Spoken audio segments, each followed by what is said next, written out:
So what I'm going to try to do is, this is a Uncle Seiko oyster bracelet. It's for my solar tuna. It's 22 millimeter straight end link. Yeah, normally this would be on that, but I sold the watch and I was going to sell this, but I figured maybe I could still make some use out of it. One thing about this is that it does utilize because it's meant for Seikos, divers, does have the fatter Springbars in here, the fat boys, or fat Springbars. I don't know why people call them fat boys, but so this would prevent this from being used in pretty much any other watch, at least with these particular Springbars. It's not so much that these are 2.5 millimeters about in thickness at the widest point in the center shaft here, which is inside. Let me pull this out actually.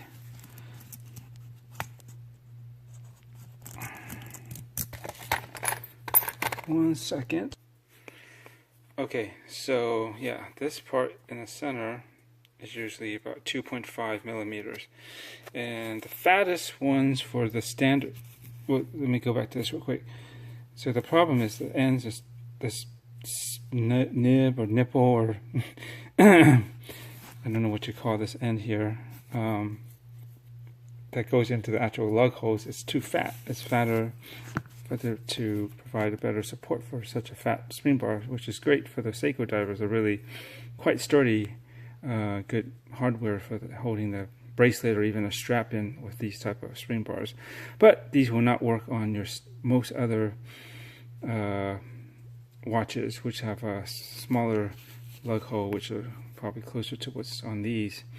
And the fattest ones I can get of this type is something like this, which is 1.8 millimeters in thickness right here in the middle.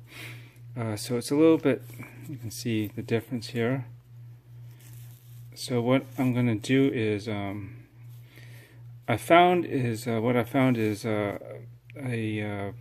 basically a stainless steel tube that's 2.5 millimeters on the outer diameter and 2 millimeters on the inner diameter where there's a hole cut out. It's a metal tube. So that should allow this to slip right in there.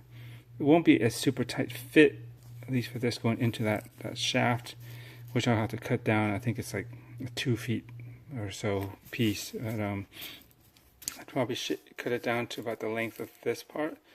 This is a 22, so I guess maybe that's 18. I guess I can find out right now. This is zeroed. It's approximately, yeah, 18 millimeters. That sounds about right. This is about 18 millimeters from here to that end. And I cut that piece to fit just right in that spot, so then, rather on this guy. And so it'll thicken this up technically. At least it'll have something to take up the slack. Otherwise, once I put it in something like this, as it is, it's just, you see, it's just too loose. It'll hold, but it's just, you don't want this piece at the end here where it connects to the lug and the case itself to be such a small piece. I mean, it's such a loose fitting piece that just, it's going to feel cheap. So that's why I got to stick a makeshift an added collar that will thicken this part up just enough so it basically mimics something like that. And I'll put it in there, or rather around this, and put that all together inside the end link here. And that should provide some stability, allow me to use something like this on a different watch, or at least, yeah, something that uses one of these standard lug hole sizes that takes these smaller nibs or ends. But until that's going to take a couple of weeks to come, from what I understand, because it's probably from overseas, and it's a very specialized item. I can't find anywhere, at least no hobby shops nearby or anything that has anything like that, so I just have to order it. But in the meantime, I'm thinking of using some of this electrical tape.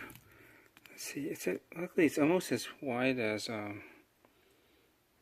that. So what I'm planning to do is just carefully wrap it around and build up the diameter around this center part. And I'm going to measure with the calipers just to confirm. And when I get about 2.5, maybe a little shorter than that, smaller, then I'll stop and cut it and just let it be. And then I'll just fit it all together inside here, and that should allow me to use this with a watch that can that will be able to use it. I don't have my stand right now, so I'm not going to film this. Maybe I'll get back into it once I start it. Alright. Okay, so I started this. I just made sure the end was cut straight on this electrical tape, and I'm just tightly wrapping it around the center shaft. Luckily it's about the same length as this spring bar where it's the thickest, right? And I'm just going to keep checking with the caliber until I get it to about 2.5. Then I'll carefully trim it straight, and that should be it. Well, I just put the caliper around this tape piece, and it's about 2.3 or so, so I'm almost there. Didn't take much, as you can see, and I'm just trying to make sure it wraps around straight. It doesn't you know, when you're trying to roll up a piece of tape or something like this warp piece that's kind of coming out, you don't want that to happen on here, to like start veering off to the one side or the other. You want to make sure it overlaps itself very straight, to make it as perfectly, I guess, cylindrical and even, you don't want any overhang on weird overhangs on either side. Okay, so I'm almost there. There's a few more and I'm going to trim it. Okay, so this is where I got it. Sorry, try to focus in on here. Filming with my opposite hand. So, it's about 2.43, which is close enough. I don't want it to be too tight in there. I think it'll have just enough, a little bit of play in there. Let's just check it out real quick. So I'm going to pop this out. And let's compare it to, sorry, it's so dark. Where the hell did it go? Right there. Let's compare the thickness here. Let me switch hands here. It looks pretty darn close to me.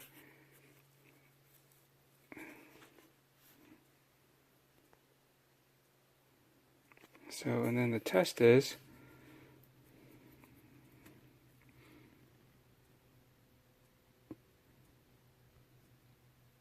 can you see how I rolled it up? It didn't really start to get kind of concave or convex on the side, you know, like it didn't overlap, kind of weird. I mean, a little bit, but it's fairly even and straight. So I'm just going to try to tighten this down, just roll it up. And we're going to put it right here. And see if it falls right in.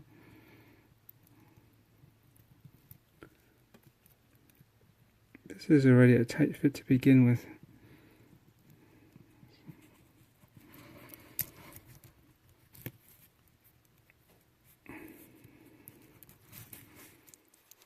I probably could. It could probably stand to be trimmed out a little bit, because I don't want to get the tape somehow bunching up. Sorry about the focus. I don't want to get the tape bunched up inside the in here. It might get it hard to push in as well as take out later. So I'm going to unroll this a little bit and trim off a little bit more until I feel like it's going to go in unobstructed but not be too loose. Okay, so I trimmed it down. I guess it's hard to tell because it's basically rolling over itself, so it's not completely cylindrical.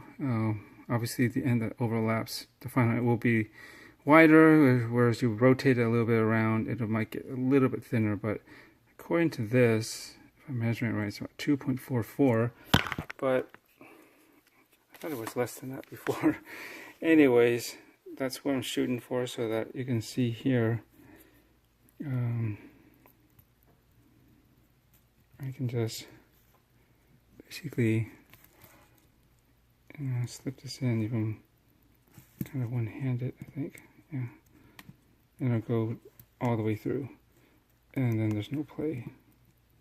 It should hold up fairly well. Good enough until the actual metal pieces that I have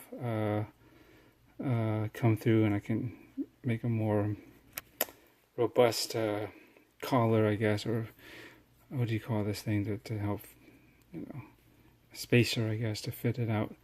So I'm just going to duplicate that on this other one right here, and we'll see. And it's not super tight, like I think there's some sort of burring inside these end links, somewhere in the middle, that it can get possibly caught up on the tape. So I made it just enough so that it goes through without being obstructed, but it's not. You can see here it should be tight enough. It doesn't have nearly as much wiggle as it did before, as you can see. And the same goes for this side.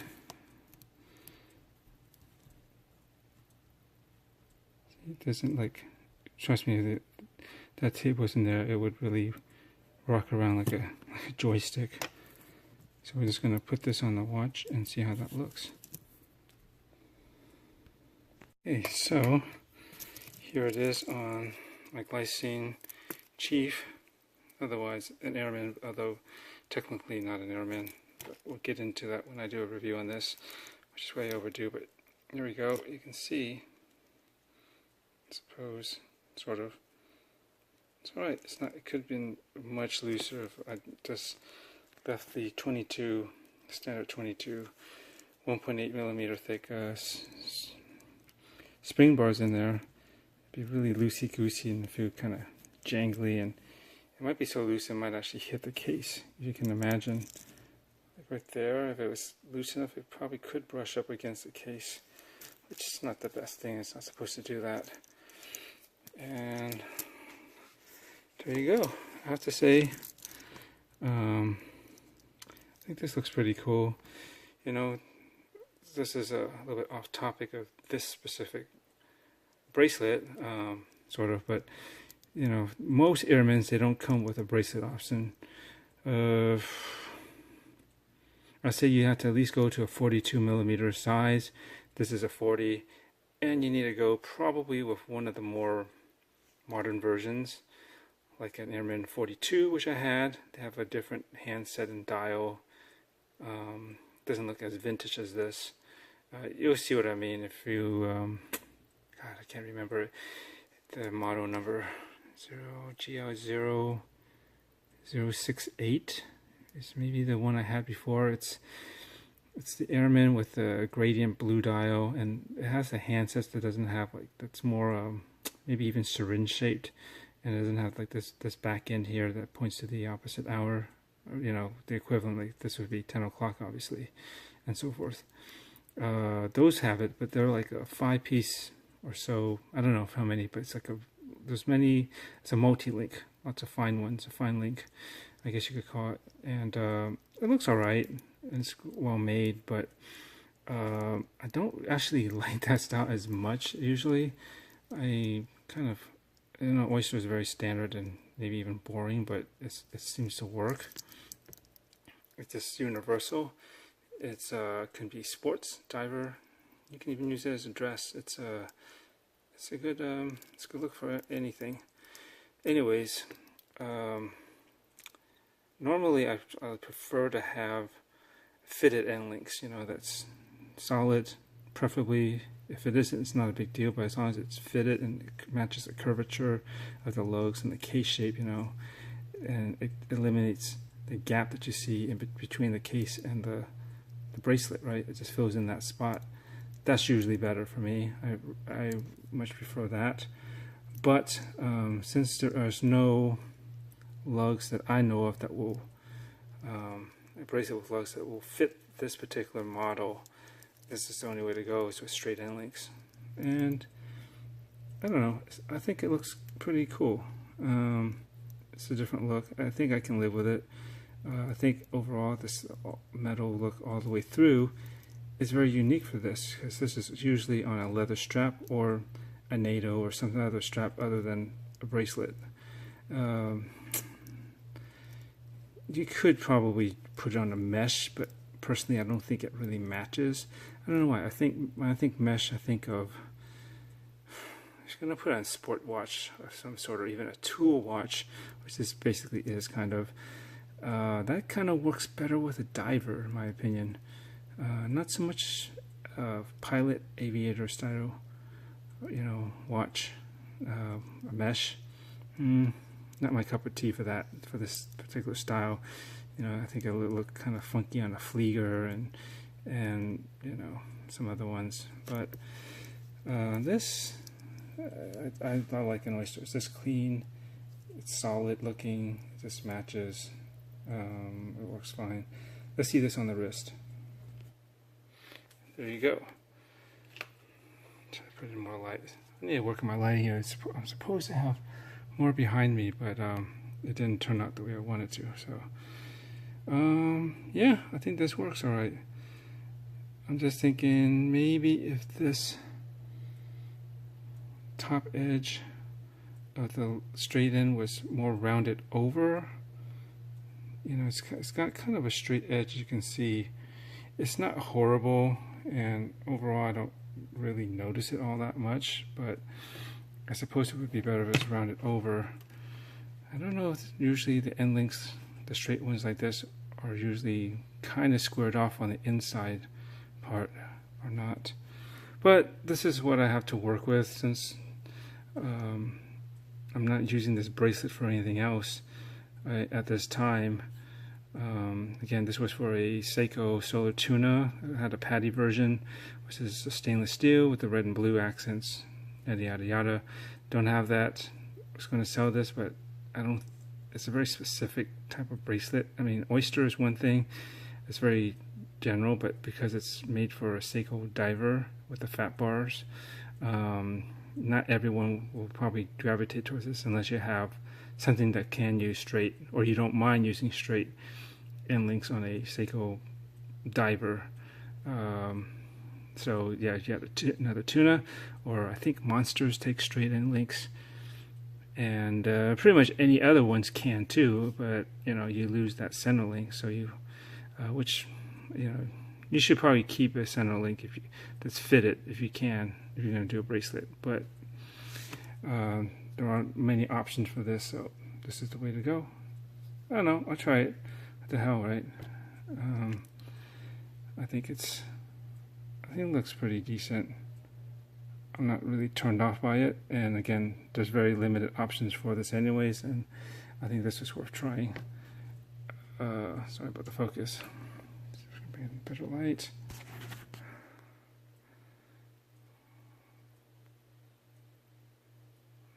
This should do for a bit.